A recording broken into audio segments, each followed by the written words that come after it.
सबको जय मसीह की। Bible stories Hindi YouTube channel पर आप सबका स्वागत है।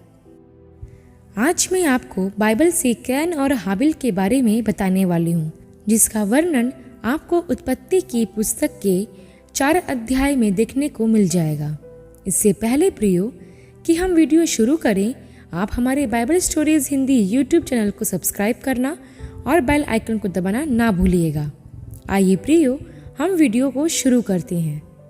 यह उस समय की बात है जब परमेश्वर ने आदम और हव्वा को अदन की वाटिका से बाहर निकाल दिया था। उसके बाद प्रियो, बाइबल हमें बताती है कि हव्वा ने 2 पुत्रों को जन्म दिया, जिनमें से कैन बड़ा बेटा था और हाबिल छोटा बेटा था। कैन बड़ा होकर भूमि पर खेती किसानी करने वाला बना और हाबिल भेड़ बकरियों का चरवाहा बन गया। कुछ दिनों के पश्चात ऐसा हुआ कि कैन ने अपनी भूमि की उपज में से कुछ भेंट के रूप में परमेश्वर यहोवा के पास ले आया, और हाबिल भी अपने भेड़ बकरियों के पहलौठे बच्चे को भेंट के रूप में चढ़ाने ले आया और उनकी चर्बी भेड़ चढ़ाई। तब बाइबल हमें बताती है प्रियो कि परमेश्वर ने हाबिल की भेंट को तो ग्रहण किया, परंतु उसने कैन की भेंट को ग्रहण नहीं किया, जिससे कैन बहुत क्रोधित हुआ और उसके मुंह पर उदासी छा गई। तब यहोवा ने कैन से कहा कि तेरे मुंह पर उदासी क्यों छाई है? यदि तू भला करे तो क्या तेरी भेंट ग्रहण नहीं की जाएगी? और यदि तू भला ना करे तो देख, पाप द्वार पर छिपा रहता है और उसकी लालसा तेरी ओर होगी और तुझे उस पर प्रभुता करनी होगी। प्रियो, यहाँ हम देखते हैं कि कैन ने भूमि की उपज में से कुछ परमेश्वर के पास भेंट के रूप में लेकर आया। हो सकता है कि कैन अपनी भूमि की बची कुची उपज यहोवा के सामने भेंट के रूप में लाया हो, इसलिए परमेश्वर ने उसकी भेंट को स्वीकार नहीं किया। यहाँ एक और बात ध्यान दे प्रियो कि परमेश्वर ने पहले कैन को अस्वीकार किया और फिर उसकी भेंट को, क्योंकि कैन के मन में दुष्टता भरी हुई थी। और बाइबल हमें बताती है कि नीति वचन के पुस्तक और उसके 21 अध्याय के 27 वचन में कि दुष्टों का बलिदान परमेश्वर की दृष्टि में घृणित होता है। हाँ प्रियो, अगर कैन का मन अच्छा होता और वो परमेश्वर से सच्चा प्रेम रखता, तो वह भी अपनी भूमि की उपज से सर्वोत्तम भेंट प्रभु के पास लाता। लेकिन उसके मन में कपट था, इसलिए उसकी भेंट स्वीकार नहीं की गई। वैसे ही प्रियो, अगर हम भी अपने मन में कपट रखकर परमेश्वर को चाहे कितनी भी भेंट क्यों ना दें, परमेश्वर उसे स्वीकार नहीं करेगा, क्योंकि वह हमारी भेंट नहीं, हमारा मन देखता है। वैसे ही प्रियो, हम हाबिल के बारे में देखते हैं।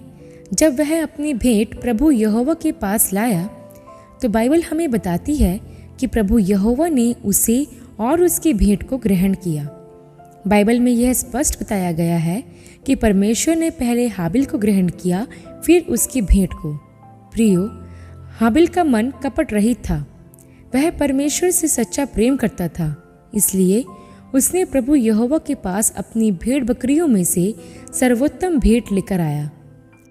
प्रियो, यदि हम प्रभु से प्रेम रखते हैं और हमारा मन कपट रहित है, तो हमारी भेंट भी वैसी ही होगी। हम हमेशा प्रभु को अच्छे से अच्छा ही भेंट के रूप में अर्पण करेंगे।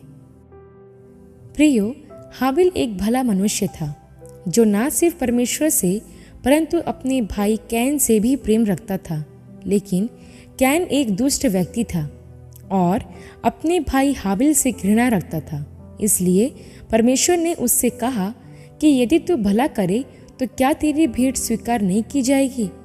आगे हम देखते हैं प्रियो कि कैन हाबिल से जलने लगा, क्योंकि परमेश्वर ने हाबिल की भेंट को ग्रहण किया था और कैन की नहीं। अपने भाई हाबिल के प्रति उसकी यह जलन इतनी बढ़ गई कि वो उससे नफरत करने लगा और कैन ने हाबिल को जान से मारने के लिए योजना बनाई और वह उसे झूठ बोलकर एक मैदान में ले गया और वहां उसे उसने जान से मार दिया। अपने भाई हाबिल के प्रति कैन की ईर्ष्या इतनी बढ़ गई थी कि उसने अपने ही भाई को जान से मार डाला। बाइबल में हम पहली बार ईर्ष्या के पाप को देखते हैं और पहली ही बार हम हत्या के पाप को भी होता हुआ देखते हैं। जब आप भी अपने से छोटे किसी भाई या बहन को ज़्यादा आशीष पाते हुए या उन्नति करते हुए देखते हो और अगर आप उनकी उन्नति से जलने लगो, उनसे ईर्ष्या करने लगो, तो ध्यान रखिए प्रियो कि आप भी कैन के मार्ग पर चल रहे हो। आगे हम देखते हैं प्रियो कि यहोवा ने कैन से पूछा कि तेरा भाई हाबिल कहाँ है। यहाँ एक बात ध्यान दे प्रियो कि परमेश्वर सब कुछ जानता है, परंतु वह उसके मन को परखने के लिए उससे पूछता है कि तेरा भाई हाबिल कहाँ है। तब कैन ने परमेश्वर यहोवा से कहा कि क्या मैं अपने भाई का रखवाला हूँ? मैं नहीं जानता कि वो कहाँ है। यहाँ पर कैन ने ना सिर्फ परमेश्वर से झूठ बोला, बल्कि वह अपने आप को ऐसा बताने की कोशिश कर रहा था कि जैसे वह कुछ जानता ही ना हो। यहाँ पर कैन के लिए यह कहावत ठीक बैठती है कि एक तो चोरी ऊपर से सीना जोरी। यहाँ पर हम कैन के उत्तर को ध्यान से देखें प्रियो कि उसने सीधे परमेश्वर से यह कहा कि वह नहीं जानता कि हाबिल कहाँ है।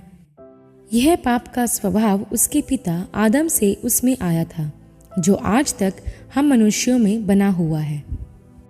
लेकिन प्रभु का धन्यवाद हो कि उसने प्रभु यीशु मसीह को इस संसार में भेजकर पीढ़ियों से चले आ रहे पाप का नाश किया। आगे हम देखते हैं प्रियो कि परमेश्वर ने कैन से कहा कि तूने क्या किया है कि तेरे भाई का लहू भूमि में से चिल्लाकर मेरी दुहाई दे रहा है, क्योंकि वह पृथ्वी पर मनुष्य के द्वारा बहाया गया पहला लहू था। तब परमेश्वर ने कैन से यह भी कहा कि भूमि ने तेरे भाई का लहू तेरे हाथ से पीने के लिए अपना मुंह पसारा है, उसकी ओर से तू श्रापित है। और परमेश्वर ने उससे यह भी कहा कि तू चाहे भूमि पर उपज भी करे, तब भी उसकी पूरी उपज तुझको ना मिलेगी। तू पृथ्वी पर भटकने वाला और भगोड़ा होगा। तब कैन ने यहोवा से कहा कि मेरा दंड असहनीय है। देख, तूने आज मुझे भूमि पर से निकाला है और मैं पृथ्वी पर भटकने वाला और भगोड़ा रहूँगा। इसलिए जो कोई मुझे पाएगा वह मेरी हत्या करेगा। इस कारण यहोवा ने कैन से ये भी कहा कि जो कोई तेरी हत्या करेगा उससे 7 गुना बदला लिया जाएगा। और परमेश्वर ने उसके लिए एक चिन्ह भी ठहराया ताकि कोई कैन को ना मार सके। इस घटना में हम सीखते हैं प्रियो कि हमें परमेश्वर को धन्यवाद के साथ उत्तम बलिदान भेंट के रूप में चढ़ाना चाहिए। कभी भी परमेश्वर से बढ़कर किसी भी वस्तु या व्यक्ति को प्रथम स्थान नहीं देना चाहिए, जैसा कैन ने परमेश्वर से बढ़कर अपनी उपज को प्रथम स्थान दिया। इसके साथ ही प्रियो, यह घटना हमें सिखाती है कि हमें अपने मन में जलन या ईर्ष्या की भावना नहीं रखनी चाहिए। ध्यान रखिए प्रियो कि पाप हमें परमेश्वर से अलग करता है और परमेश्वर नहीं चाहता कि हम पाप में बने रहें। उसने प्रभु यीशु मसीह को इसलिए भेजा ताकि उस पाप के बीज को पूरी तरह से नाश कर दे। प्रियो, अक्सर हम भी कई बार क्रोधित होकर किसी को भला बुरा बोल देते हैं, अपने मुख से उसके लिए अपशब्द निकालते हैं और उसकी बुराई करते हैं। कैन हाबिल पर क्रोधित था, इसलिए उसने हाबिल की हत्या कर दी। हमारा क्रोध भी न जाने हमसे ऐसे कितने पाप करवाता है। आप सोच कर देखिए प्रियो कि हम ईर्ष्या में जलकर क्रोधित होकर न जाने कितनों की निंदा करते हैं, उसकी बुराई करते हैं। किसी की निंदा करना उसकी चरित्र की हत्या करने के बराबर है। जब हम किसी की निंदा करते हैं तो इससे हम उसके व्यक्तित्व और उसके चरित्र का हनन करते हैं और परमेश्वर की दृष्टि में यह एक घिनौना पाप है। प्रियो, कैन और हाबिल की घटना हमें यह भी सिखाती है कि जब हम अपनी भेंट प्रभु परमेश्वर यहोवा के पास लाते हैं या उसकी उपासना करते हैं तो हमारे मन में किसी के भी प्रति नफरत की भावना नहीं होना चाहिए। मत्ती के सुसमाचार में भी प्रभु यीशु मसीह ने हमें यही सिखाया है कि जब हम अपनी भेंट यहोवा के पास लाएं और उस समय यदि हमारे मन में हमारे भाई के प्रति कुछ गलत है तो प्रभु कहते हैं कि पहले जाकर अपने भाई से मेल मिलाप कर, फिर आकर अपनी भेंट चढ़ा, तो वह भेंट ग्रहण योग्य होगी। प्रियो, हम अक्सर कलीसियाओं में यह देखते हैं कि लोग आराधना करने के लिए परमेश्वर के भवन में एकत्रित तो होते हैं, लेकिन उनके मन में अपने भाई के प्रति, रिश्तेदारों के प्रति, पड़ोसियों के प्रति कपट, ईर्ष्या, जलन भरी हुई होती है। ऐसी आराधना प्रभु कभी ग्रहण नहीं करता। आप चाहे कितना भी चिल्ला लो, कितना भी अच्छा गीत गा लो, लेकिन यदि आपका मन ठीक नहीं है तो वह आराधना, गीत सब व्यर्थ है। कैन के साथ भी ऐसा ही था। कहीं आपका मन कैन की तरह तो नहीं है? यदि ऐसा है तो आज ही अपने भाई, अपने रिश्तेदारों और अपने पड़ोसियों से मेल मिलाप कर लो, तो आपका परमेश्वर को भेंट चढ़ाना सफल होगा और आप परमेश्वर को प्रसन्न करने पाओगे। अंत में मैं आपको इतना बताना चाहती हूँ कि पाप द्वार पर छिपा हुआ होता है और उसकी लालसा हमारी ओर होती है। अब यह हमारे ऊपर निर्भर करता है कि हम पाप पर विजयी होते हैं या पाप को अपने ऊपर प्रभुता करने देते हैं। आशा करती हूँ प्रियो, कैन और हाबिल की इस घटना के माध्यम से आप आशीष पाए होंगे। अगली वीडियो में एक नए विषय के साथ आप सबसे फिर मुलाकात होगी। तब तक के लिए आप सबको जय मसीह की।